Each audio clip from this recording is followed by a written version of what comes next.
Okay, welcome everybody to today's webinar presented by the Institute for Health Technology Transformation and Lockheed Martin, and featuring Charles Yarborough, Director, Health and Wellness Medical Strategies with Lockheed Martin, and Robert Zerba, Director, Global Healthcare Initiatives with Lockheed Martin.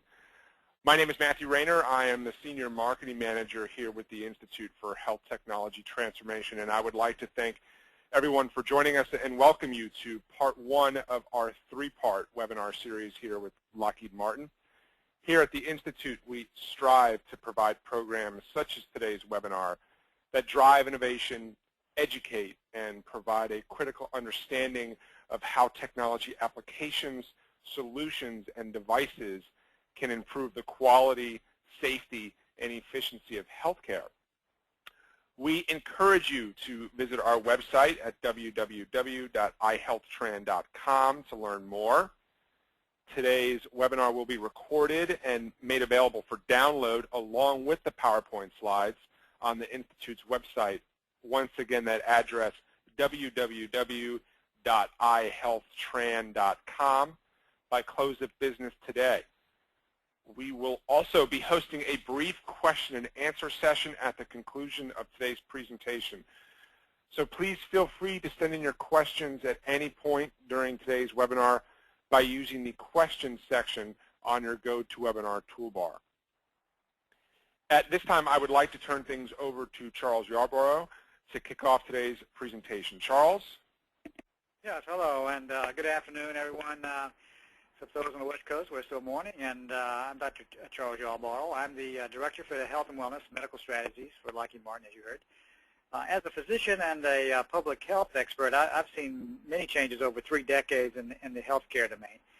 And I must say, today's webinar is about one of the most exciting changes in this area. I'm kind of a bit of a medical history buff, and so it occurred to me when I was thinking about this introduction that healthcare innovation has come a long way since the 18th century, when Captain James Cook required his ship's officers to eat vitamin C-laden foods to prevent scurvy. Now, this method, although very simple, straightforward, allowed long voyages around the world that resulted in having a global economy. And just as it was in Cook's day, our focus should be to capture lessons from successes that will systematically improve healthcare delivery. So I'm very excited to introduce today's speaker, Dr. Robert J. Zerba. Rob currently serves as our Corporate Director for Global Healthcare Initiatives. His current responsibility is to apply game-changing technologies from the aerospace and defense industries to the healthcare domain. He is designated a Senior Fellow Emeritus, which is the highest technical leadership recognition in the corporation. Additionally, Rob serves on the advisory boards for the Armstrong Institute of Patient Safety at Johns Hopkins Medicine and the Schaefer Center for Health Policy at USC. He attended the University of Notre Dame, where he earned a bachelor's and master's degrees in electrical engineering and a doctorate in computer science. So without further delay, I'd like to introduce Dr. Rob Zerba. Thank you, Charles, and thank you everyone for joining in today. I do understand it's a holiday week, so I definitely appreciate you joining in. This is a really interesting topic for me. Growing up and even coming out of college, I never really had any interest in the healthcare field at all. If you look at the title chart, most of my career was spent on the top half, the flight simulator, the intelligent helicopters and aircraft.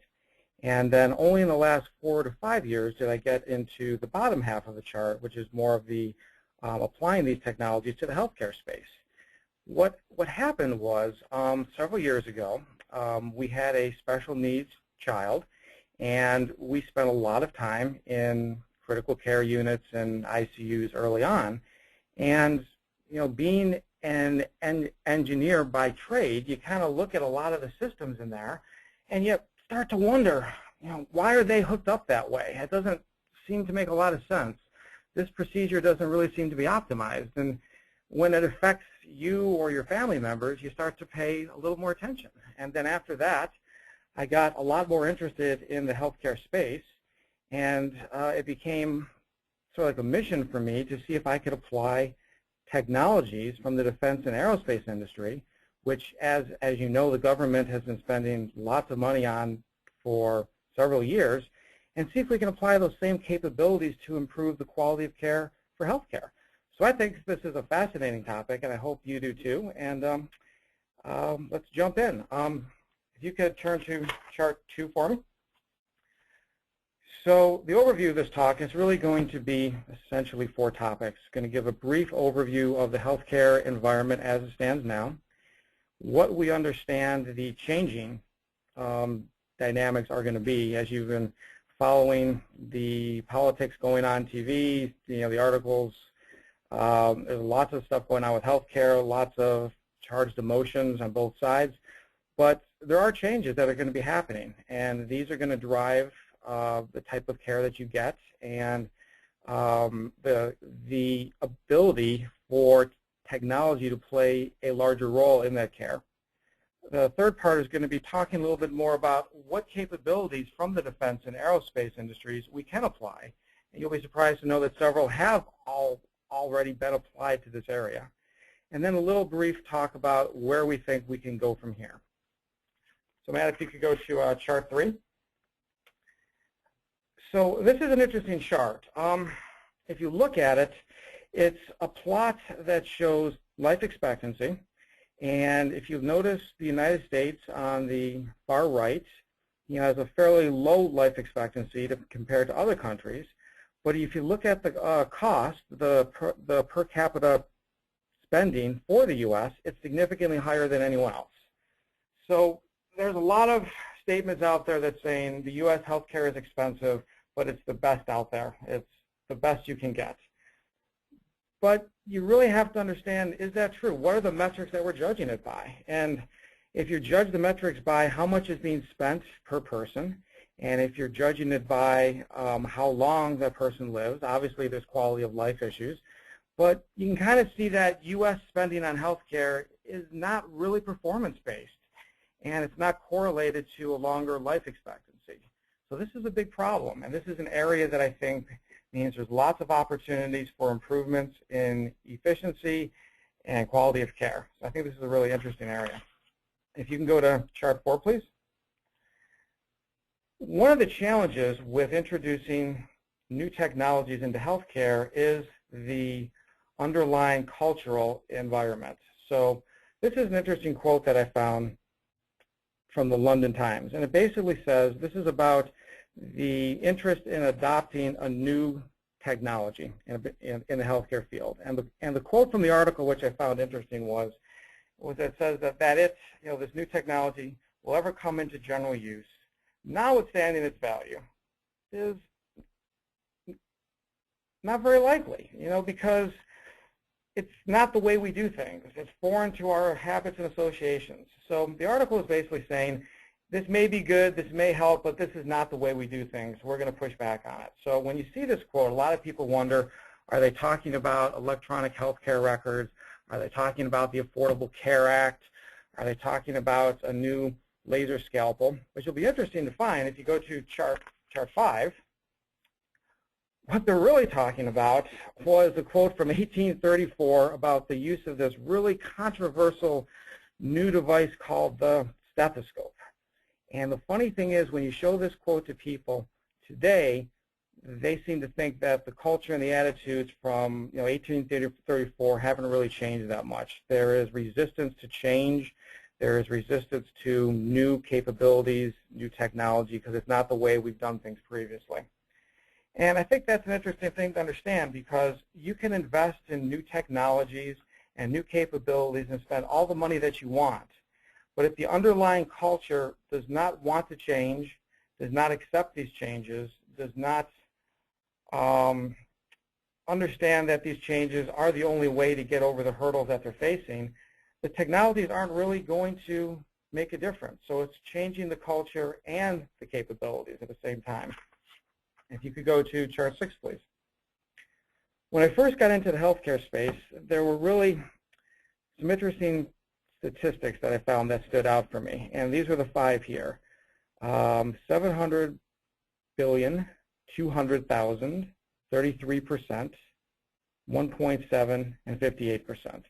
You know, on the surface, on their own, they don't mean a lot, but when you describe them and take them as a whole, they really describe some huge challenges in the healthcare industry itself. So if you can go to the next chart, chart 7. So the first number is pretty large, and that actually represents a conservative estimate of the amount of waste or preventable cost in the U.S. healthcare industry. That's basically 1/3 of the healthcare market. So think about that a second. A conservative estimate is basically saying 1/3 of all the cost, $750 billion, is preventable. It's waste. It includes things like inefficient services, unnecessary procedures, missed prevention opportunities. And you have things like outright fraud, excessive administration costs. There's a number of aspects of this that can be addressed, but we're talking 1/3 of the healthcare market falls into this particular space. If you can go to the next chart, please, chart 8. This is the one that's kind of staggering for me. 200,000 preventable yearly deaths. And it's broken down by approximately 98,000 by preventable medical errors, and there's so many different types of these types of errors, and then preventable infections. But if you think about it, 200,000 people killed every year by preventable errors, preventable infections. When, you know, an airplane goes down and kills 100 people, that's world news. In the United States, 200,000 people die a year. You know, we kind of accept it as, well, this is the way the game's played. This is the way the industry is. There's not much we can do about it. And I'm here to say I think there are things that we can do about this. If you can go to the next chart, please. 33%. So that's an interesting number. So 33% of patients who are admitted to the hospital suffer some form of harm during their stay. And these are called HACs, Hospital-Acquired Conditions. And these injuries range from sort of minor injuries, falling out of a bed, to actually death. And I consider, you know, that to be a pretty significant type of injury. But if you think about it, 33%, that's 1/3. So what other industry would ever tolerate that? Would you ever get in a car if 1/3 of the time you had a chance to be injured? Would you ever fly an airplane if there was a 1/3% chance it would crash? No other industry accepts these. But in healthcare, we kind of say, well, you know, medicine is an art, not a science, so, you know, we have to accept these things. But think about it. 1/3 of every person who goes in there gets admitted suffers some form of injury. If you can go to the next chart, chart 10. This one I found interesting also. The average patient who gets admitted to an ICU experiences, on average, more than 1.5 errors per day. And this is when they were doing a study, and the people, you know, in the hospital knew the study was going on, and they were tracking these things.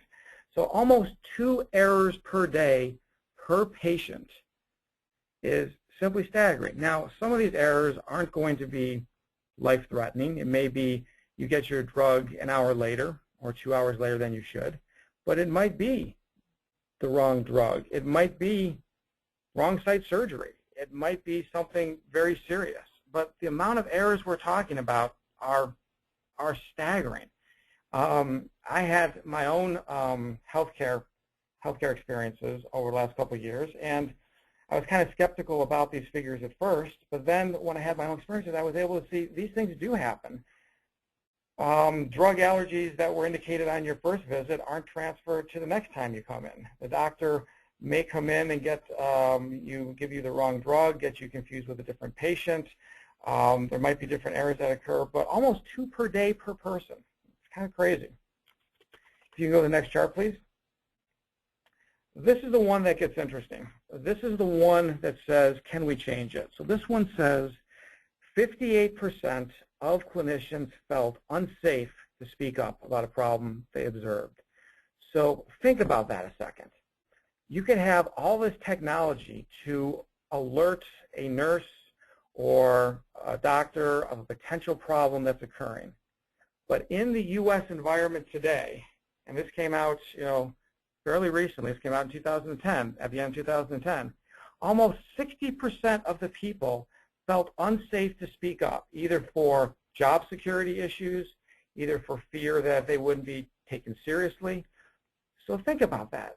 Almost 60% of people don't speak up. So how do you introduce new technologies and new capabilities into a system where there's a culture of fear? There's a culture of not speaking up. These are some of the challenges that we have to address. It's not just let's develop a new iPad app or let's develop a new analytics tool. This is really how do we change the underlying culture where people need to feel that they can speak up, that their voice can be heard, and they have the ability to step in before an error happens. How many of these preventable errors that we talked about, and how many of these 200,000 people who are killed every year would have been prevented if one of these, or some percentage of these 58% were able to feel comfortable speaking up? This is a huge issue. If you can go to the next chart, please. This chart is talking about what changes are coming for healthcare. I would imagine the people on this call have a lot of different backgrounds and experience in the healthcare field, so I apologize if a few of you have already heard about these in detail. But at a high level, we're going from a fee-for-service environment to fee-for-outcome. This is important because fee-for-service means you get paid as a provider, as a healthcare organization, for the services that you do, regardless of the outcomes in a lot of cases. So for instance, if you were admitted to the hospital and unfortunately you had an infection and it was a preventable infection, but that forced you to stay in the hospital an extra week, the hospital still got paid for those extra days of care they had to do for you. They actually made a profit, theoretically, off of the error that they made.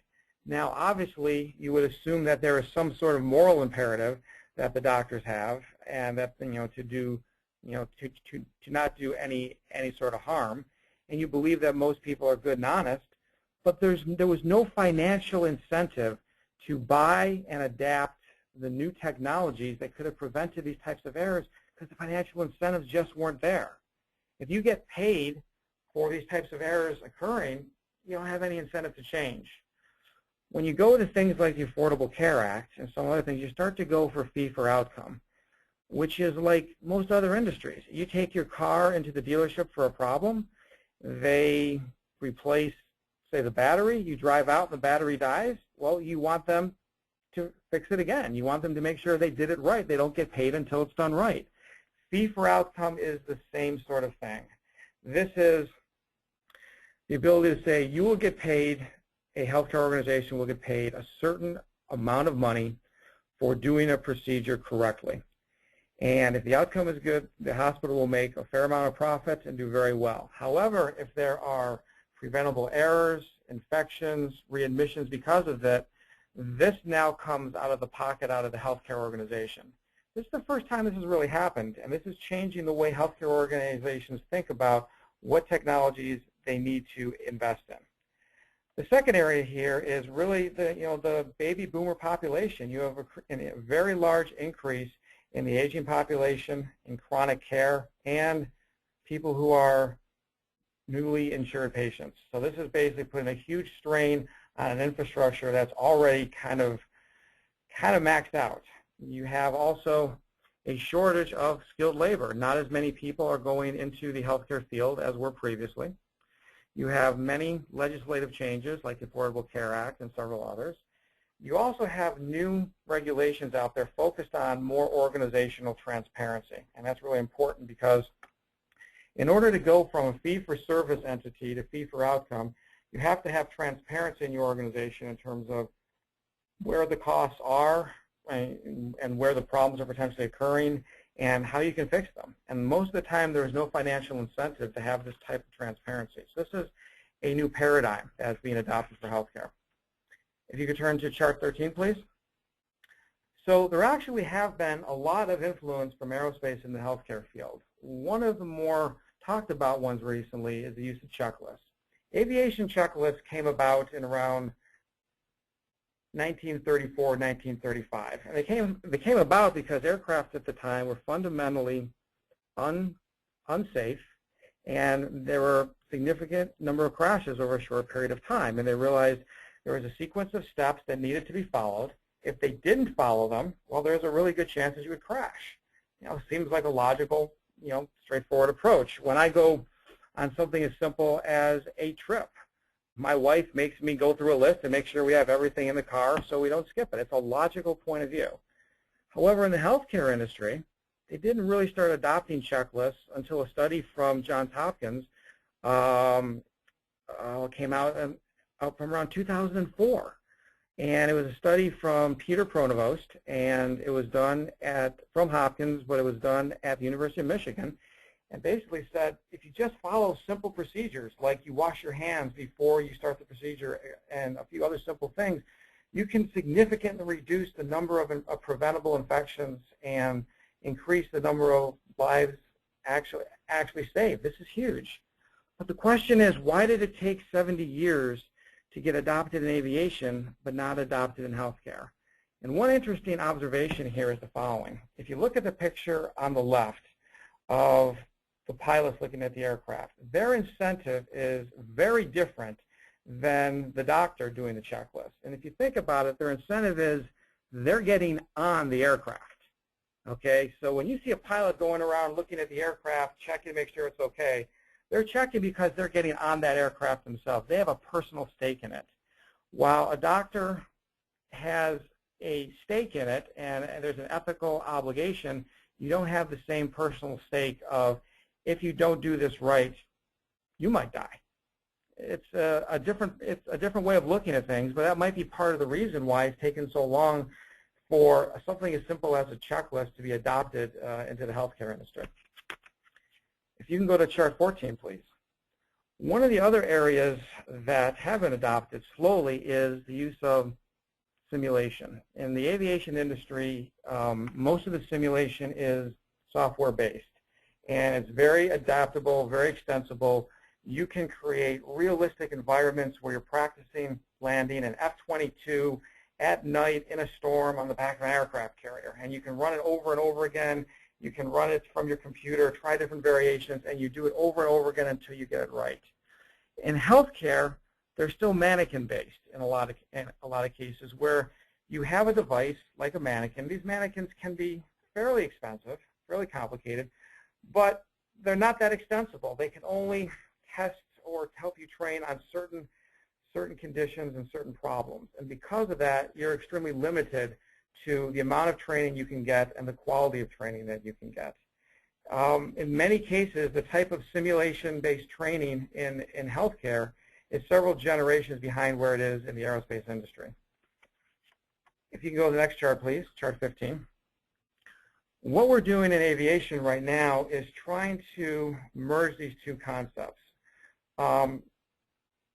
Several years ago, Steve Jobs came out with a statement where he had, I believe it was either the iPhone or the iPad, I think it was the iPad, and he said, "Welcome to the post-PC era."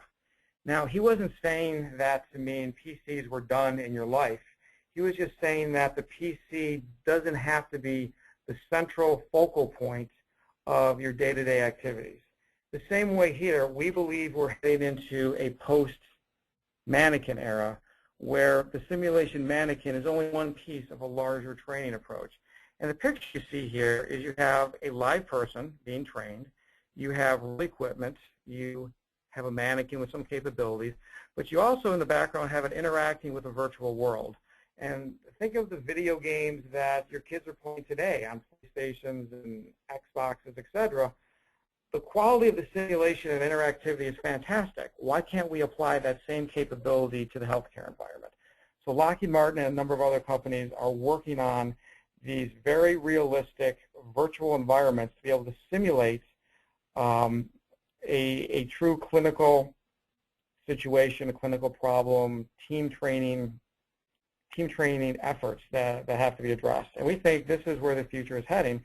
And this comes from aviation. Aviation would call this a systems integration lab, where you integrate live people, real devices, and simulated environments to create the most efficient training environment you can possibly get. If you can go to the next chart, chart 16, titled Other Examples, there's lots of other areas where healthcare we think can learn from aviation and defense. Training we just talked about. In healthcare, you have high risk, high cost environments. Lots of times, you have training and teaching hospitals. Someone may be practicing a new procedure on a family member of yours. Versus in aerospace, you run hours and hours and weeks and months on these simulated environments. So by the time you get to the aircraft, it's almost trivial for what you're having to do. When you get down to the next one, the decision support tools, healthcare is really in the data collection phase. There's so much press out there about EMRs or EHRs, electronic healthcare records, and not working, being a pain. But what these are is just the early step. These are simply data collection tools right now. And in defense and aerospace, they've moved beyond that and actually gone to more information processing. So once you collect the data, you have to fuse the data and figure out what data is actually meaningful and which isn't, what's your confidence level in that data, and then how do you use that data to get information to the right person at the right time to make a decision. So while there's so much criticism out there about EMRs, it really is the first of a necessary sequence of steps that has to happen before you get to intelligent information processing. Situation awareness, understanding what's going on. In healthcare, a typical ICU might have, top of my head, anywhere between 50 and 100 pieces of equipment that should be talking to each other. And they don't. So there's chances for the wrong information to be transmitted, for mistakes to be made because the person didn't get the right data at the right time. In defense and aerospace, it's a systems integration approach. Everything is integrated together. Everything is tested in an integrated manner. And that's one of the reasons why the percentage of aircraft accidents has significantly decreased over the last 100 years. While if you look at it, patient safety, some people would argue, really hasn't improved that much over the last 20 or 30 years. Accident investigation is another area. When you look at healthcare and there's an accident, someone dies, they convene something called an M&M conference. And that's where, at a very high level, you have a group of your peers looking at what went wrong. And in a sense, I'm not trying to be critical, but in a sense, you're almost looking, is there someone to blame? Is there liability, something like that? But you're not looking at all the aspects. You're not looking at the technology. If this device display was a little bigger, would that have helped? If there weren't that many people in the hallway that day, would that have changed the outcome? It's almost like we're trying to figure out what happened, and then when we're done, we make a decision, we put it on a shelf. We don't advertise this to everybody. We kind of keep it within our own little family. Now, contrary, NTSB, when an aircraft goes down, obviously it's a more public event, but you bring in experts from all over the place. You bring in pilots. You bring in the structural engineers. You bring in electrical engineers. You bring in meteorologists. You bring in all the people who can look at the problem from different ways. If aerospace tried to solve the same problem the way healthcare does, they would bring in a group of pilots to look at an airplane crash, and they wouldn't have any idea about the engineering problems or meteorological issues or anything like that. It's a different group of people, and it's people who don't have a stake in the outcome. Where M&M conferences, this is a group of peers from the same organization many times. NTSB has an independent group that is able to say, here's the problem we identified, and now we're able to explain this problem to all the other aircraft manufacturers and point out these are the problems that need to be addressed. The last one on here is how you build your environment. Healthcare, ICUs, ERs, ORs.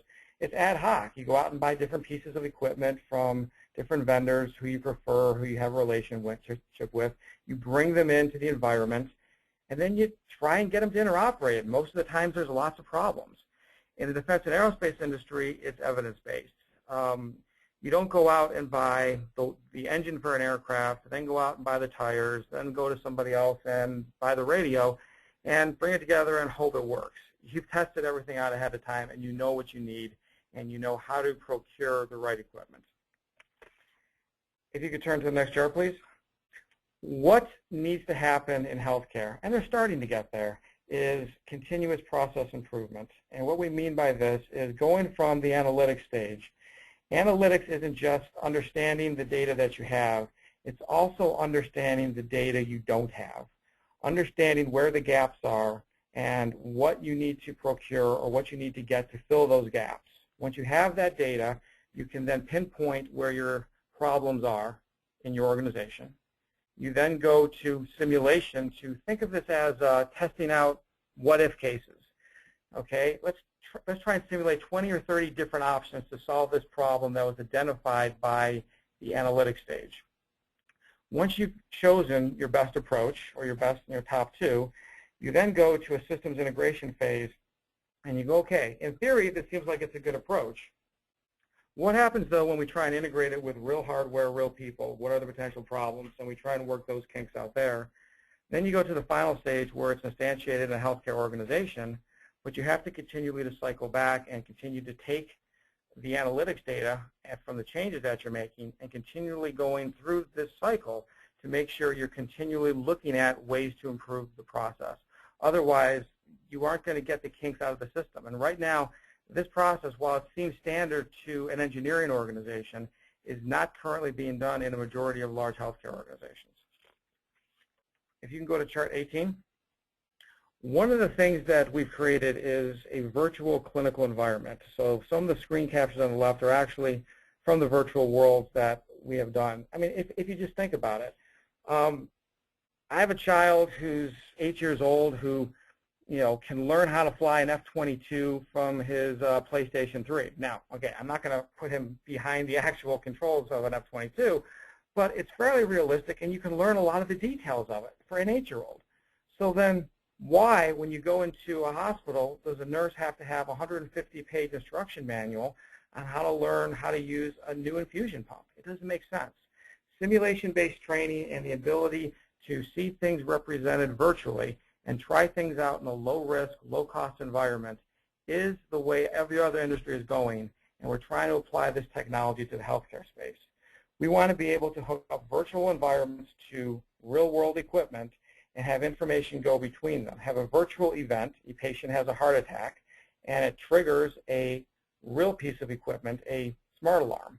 You want to be able to have real equipment and also trigger stuff in the virtual world. You want to be able to go back and forth, between the two. That seems to be the most effective way to be able to do some of this stuff. If you can go to the next chart, please. So these are some simulation screenshots that we've done. This is a project we're currently working with the Armstrong Institute at Johns Hopkins, and this is an ICU where you can be an avatar, just like any multiplayer video game out there. You can have avatars controlled by the computer, you can have avatars controlled by an individual person, and you can interact with each other in a team environment, you can interact with the equipment, you can have different team training exercises, you can plug in real equipment, so the physiological monitors are showing actual EMR data. We believe that these types of tools are the ones out there that allows subject matter experts to be able to figure out how to improve their own industry. Lockheed Martin or any other defense contractor is not going to be able to come in, nor do we have any interest in coming in and saying this is how you improve healthcare. We need to say that we can build tools that the thought leaders and subject matter experts in healthcare can use to be able to fix the problems. So for instance, don't think of these tools as trying to change healthcare. Think of these as, if you're going to think about it as a word processor, for instance. These tools are like the Microsoft Word, the Microsoft PowerPoint, and the clinicians are the ones who are going to use them to create the best-selling novels.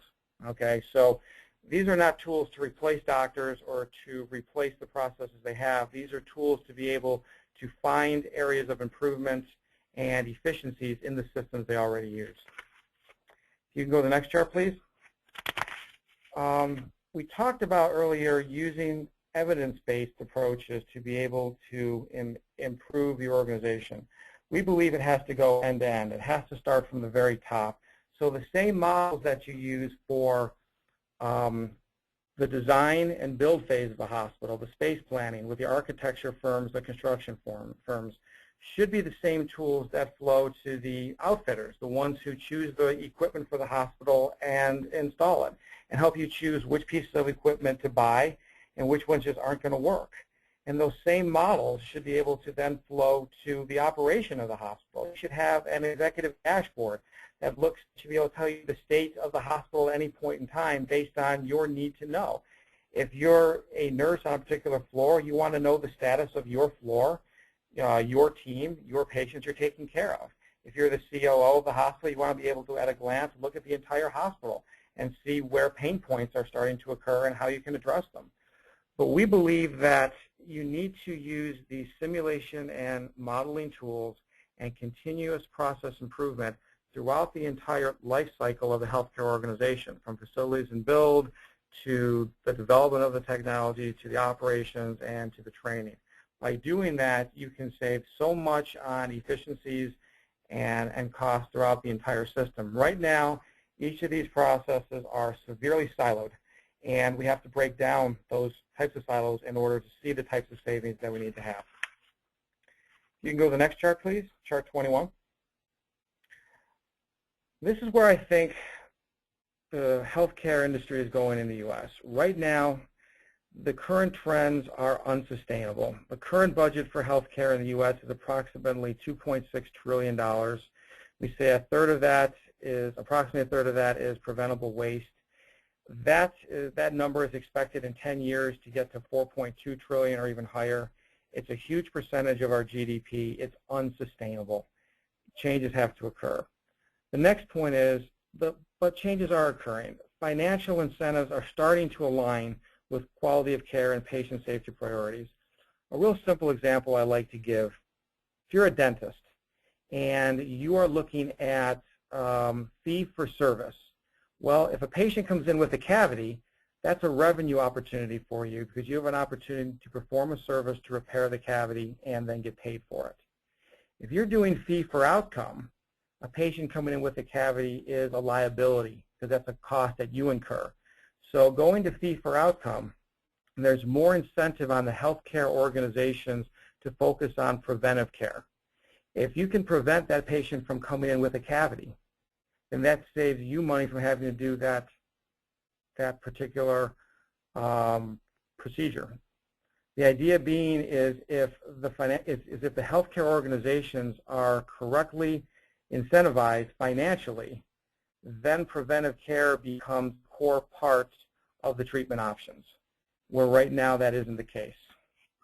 The other aspect is the adoption of existing technologies and best practices from other industries can reduce costs and improve the quality of care.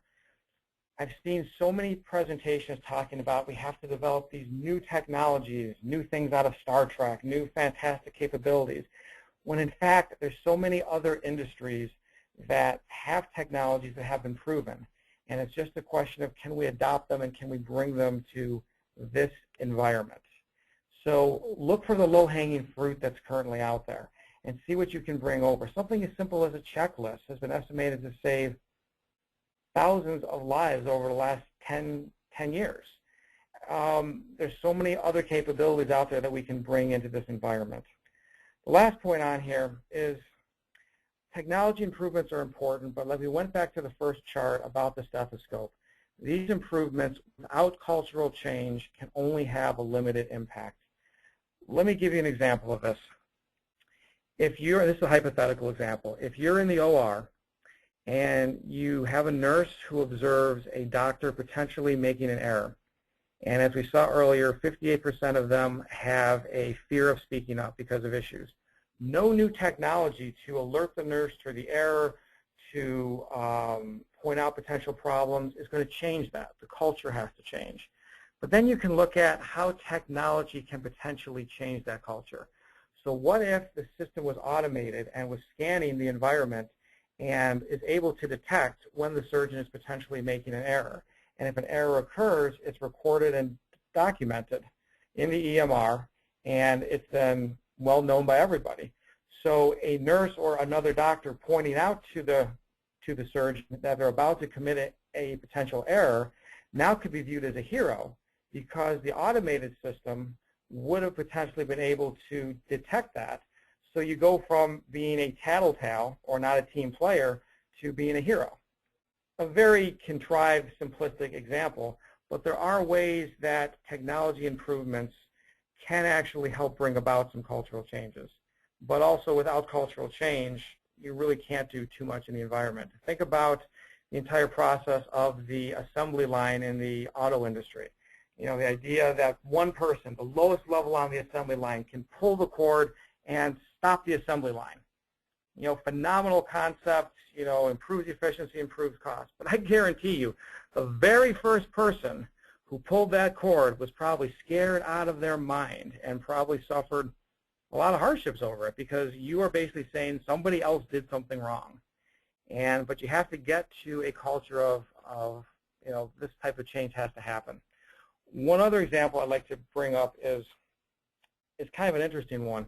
In healthcare, you almost are trained with the mentality that you have to be perfect. A human life is at stake. You have to be perfect. So therefore, we're going to assume you're going to be perfect and not challenge you, you know, when there's an opportunity. Where in the engineering world, you have the opposite effect, that you assume people are flawed and they're going to make errors. And we have so many procedures and safeguards and process to catch the errors as quickly as they happen. So it's a different paradigm. In aviation and in, you know, any sort of engineering field, we assume we're going to make errors. The processes are then designed to catch them as quickly as possible, not assume that the person is going to be perfect, because there's no one who's perfect, and assuming that people are afraid to speak up. It's a different environment, so we believe the culture has to change. So in summary, and this is kind of a very simplistic sort of message, but I believe it's very accurate. I believe that the healthcare industry itself has the ability to address many of its own challenges. There's a lot of low-hanging fruit out there. It can also address some of its internal cultural problems, and it can address you know, this big financial cliff that's coming up for healthcare. The question is, how willing will it be able to, you know, adopt these new capabilities and take on these new cultural changes? So that's all I had. If you can go to the next chart, 22, it'll give you some information on how to contact either Charles or I. And I thank you all for coming, and I'd like to open this up to anyone who has any questions or comments. Thank you. And once again, I would like to remind everyone that today's webinar recording and the PowerPoint presentation will be available on the Institute for Health Technology Transformation's website. That URL, www.ihealthtran.com, by close of business today. As mentioned, we would now like to open up the presentation to answering your questions. As a reminder, to submit a question, please click on the Questions tab on your GoToWebinar toolbar. Simply type in your question in the provided chat box. Our first question from our audience is, besides what you've already discussed in today's webinar, can you provide any other examples of how the aerospace industry has intersected with the healthcare domain? Okay, that's kind of an interesting one. Actually, one thing that pops up is, I'm not sure how many of you actually know this, but the first EMR, the first electronic healthcare record, was actually built by Lockheed Martin, an aerospace company in 1964, worked with a hospital in, I believe, California, Northern California, to develop, and you know, 1964, you know, the computer processing power out there was extremely limited. But they developed the very first EMR.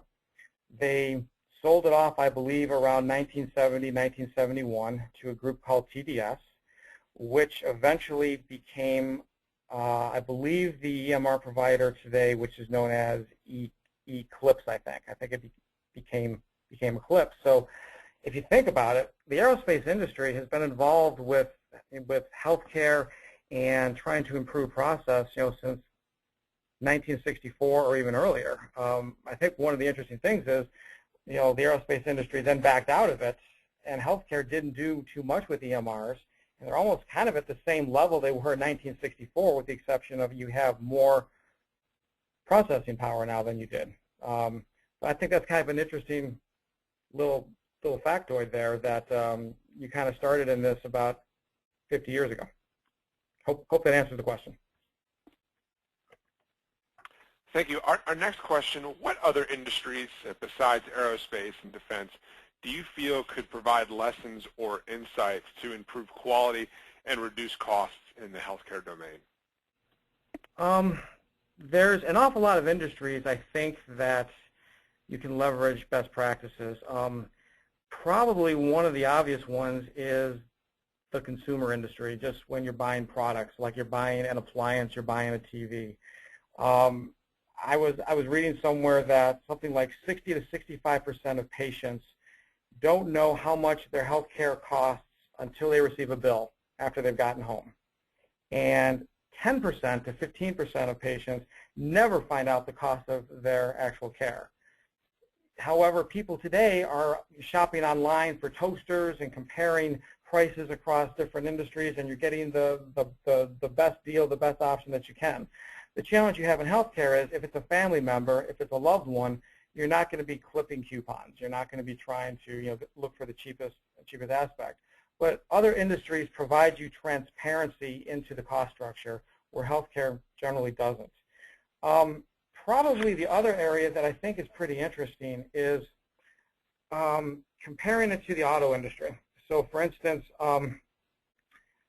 I believe I saw a stat that said the average doctor, the average primary care doctor treating Medicare patients has to interact with, on average, 220 to 230 other healthcare providers in that system. So 230 other doctors have to interact with that single doctor for that doctor to manage his or her suite of patients. Also, in a single ICU, 180 to 185 activities are done every single day per person per bed. That's a staggering amount of interactions between other people, other cultures, other organizations, other activities. In something like the automotive industry, every one of these interactions from suppliers and everything is tracked.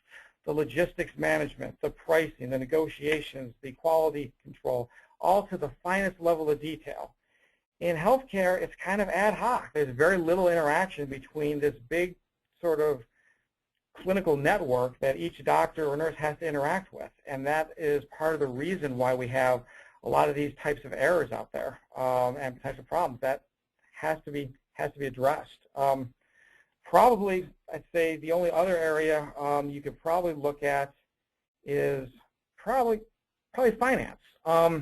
You can go online now, check your checking account, see if a check cleared, check your mortgage statements. But how many of you really have access to go online and check your healthcare record? Be able to check the results of your test at the same time that your primary care physician gets it. It seems it's almost, the industry is making it easier and more important for you as an individual to check your financial health versus for you to check your own personal health. So I think those are three other industries that healthcare can take some sort of lessons from, I think. Those are just three, but I think there's a lot of others out there too that you could probably draw from. Anything else? Excellent. Thank you. Yeah, absolutely. Our next question actually is coming from our Twitter feed. It's from David Napoli. David asks, do you see aerospace tech bringing innovation and bending the trend, and how have you handled complex patients in your simulations? I think if I understood the question properly, the first part of it is how we've been able to, bend, or change the trend with these capabilities. It's a long, slow process. You have to start with healthcare organizations who are a little more innovative, a little more on the cutting edge, who are willing to do these pilot programs and then be the champions of them. And you also take a lot of risk doing that, because if it fails, you're the one who's out there who tried something and failed.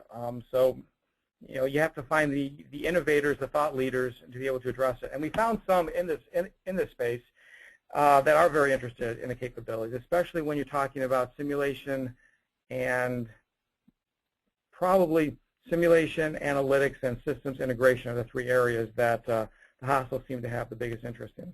when you look at how you model patients, once again, we're modeling the environment, not the patient itself. So a clinician interacts with a patient through different types of sensors. So you have a physiological monitor, and you have your own set of sensors that you own, your eyes, your ears, et cetera, so you can look and see and touch what the patient's doing.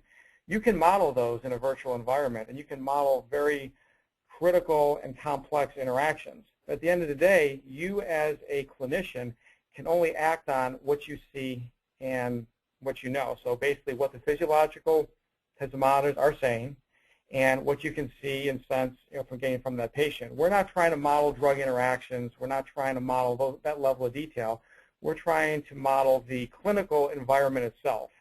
So in that case, you can represent a very complex case by the EMR data that was stored, by the experiences of the patient, of the clinicians who were there, who observed what happened, and recreate the events that led to either a successful intervention or a potential error. So whatever information you store, and we would encourage you to store as much as possible, allows you to then go back and recreate more complex environments and more complex sorts of cases. Where right now you're limited more to the mannequin environment, which really only allows you a little bit of flexibility. This is Charles Yarborough. From a medical perspective, I think this the body of evidence supporting simulation, for example, has grown, and it's increasingly showed that it can improve procedural aptitude or team-based communication and patient safety. It also has a direct financial benefit that can be difficult to quantify. But a recent study conducted by Northwestern University used simulation training to reduce the central venous catheter-related bloodstream infections and quantified both the clinical and financial benefits of simulation-based education. And that study demonstrated that simulation was able to reduce the infection rates by as much as 85%, which was a 7-to-1 return on investment for the hospital, which I think any CFO or CEO would be glad to see that kind of return. So I think we look at simulation. I think you can imagine far more complex procedures and treatments and rescue operations and so on could be simulated too. I think that's going to happen pretty soon. Excellent. Our next question, the climate of litigation is part of the problem. What channels are feasible to reach the legislation level to introduce no-fault root cause investigations like the airline industry? That's going to be a tough one, but the advantage you have is when you simulate the environment and you simulate it to a high enough level of fidelity, you have the advantage to then accurately recreate events that happen and come to the root cause analysis. Probably the best comparison that I can see was, if you remember several years ago, there was legislative changes to put cameras in police cars. And there was a huge outcry from the officers saying, that would impact their ability to do their jobs. It would be used against them. They didn't want that intrusion. They were professionals doing their good job, and this was just an intrusion of privacy. What they found out, though, once the cameras were in there, they found that a majority of the time the police were doing their job right, and they were acting in the best interest of the population, and that the cameras themselves actually provided a barrier of protection to the police officers because they now had a way to document that they did everything they could to prevent the situation from escalating, but it escalated anyway. I think these types of technologies and capabilities applied to healthcare offer the same thing. There's currently a big pushback. We don't want cameras in the OR. We don't want to track every little procedure and stuff because we're fearful of liability. We're fearful of indemnification issues, litigation issues. But I think you'll also find is once you have more transparency into the system, the cream will rise to the top, and you'll be able to see, a lot more of what's happening. Right now, lots of times it's a guess what happened, but the more accurately you can create the events, the more accurately you can reward the best practices that are being done and penalize the worst ones. So I think that allows you to kind of address some of the litigation issues. However, you're still going to have that, as part of the underlying culture. But like I said, the ability to recreate the environment that caused it and show that a clinical team did the best they could, but the situation still got out of hand, I think is extremely valuable to preventing these sort of frivolous lawsuits. Yeah, I would also say that I think from an aviation perspective, there's a big Air accident some years ago. That the aviation industry could have pushed back from a reporting culture to a blame culture. And you may recall that in 2005, the Patient Safety and Quality Improvement Act, considers patient safety work to be privileged and not subject to the federal, state, or local civil, criminal, or administrative subpoena and order. So, so it's not likely the healthcare industry will see the kind of same kind of changes as the Air type of incident. So that came in just so that there would be opening opening to the reporting within the healthcare industry to get to the root cause. And are there any healthcare facilities or medical schools using the simulation product that you're talking about? So right now we can't really talk about different groups that we have pilot projects with. We have some agreements with them where we have to get their approval first. Right now, the most public one we're working on is, I think I talked about earlier, is with the Armstrong Institute at Johns Hopkins. And that's looking at improving patient safety and quality of care for critical care units, like being able to reduce the number of errors for putting in a central line, reducing the type of infections. So Hopkins has been the primary partner that we have. We've also done a surgical training project with Cornell and New York Presbyterian Hospital. We have some other pilots going on, but due to confidentiality clauses, we can't talk about them right now. And our next question, where is the patient in this simulation environment? Patient compliance is the key to wellness. Behavior changes is needed for patients as well. Where are the incentives here? You're absolutely right. And we started out within the critical care units and expanded out to ERs and ORs, then to hospitals. Then we're starting to get into ambulatory care, telehealth, and then into the home. And I think that starts getting into the education of the individual patient. So simulation and training is not only useful for a nurse or a surgeon or even a hospital administrator. It's useful for the patient to understand, well, even also the patient's family to understand what complications or what issues the patient is having, what procedures they're going to have in the healthcare organization, how they need to prepare for them, and what treatment they need and how they need to take care of themselves after the fact. And I think the education process there will also help reduce costs significantly by reducing the number of readmissions that occur after you have a procedure in the hospital. So a lot of other companies have tried to do consumer first, push this, the training and everything on the consumer and trying to push that into the healthcare organizations. Those have generally failed. We're starting to see more traction being gained where the healthcare organizations themselves are pushing out these virtual environments to the consumer, to the patient, showing them this is a way to stay healthier, this is a way to not get new infections, stuff like that. So patient education is going to be just as important as healthcare, I think, as part of this process. And our next question, what is the future for LMC in this area? That's kind of a broad question. Lockheed Martin, I believe, would like to help become a lead systems integrator for the healthcare infrastructure. We're not a product house. We're not looking to reinvent stuff that other companies have done. We're looking to take the best of breed in systems engineering tools and practices, analytics tools, simulation, modeling environments, and be a systems integrator. We do this every day, for the DoD. We've done it for the post office. We've done it for most of the three-letter agencies. We believe that we can help be a systems integrator, help integrate these different capabilities within a critical care unit, within a hospital, within a hospital exchange, and within an entire ecosystem that involves the patient's home, ambulatory care, and the hospital unit. So we'd like to see ourselves going into a systems integrator role. Excellent. And unfortunately, that is all the time we have for today's presentation.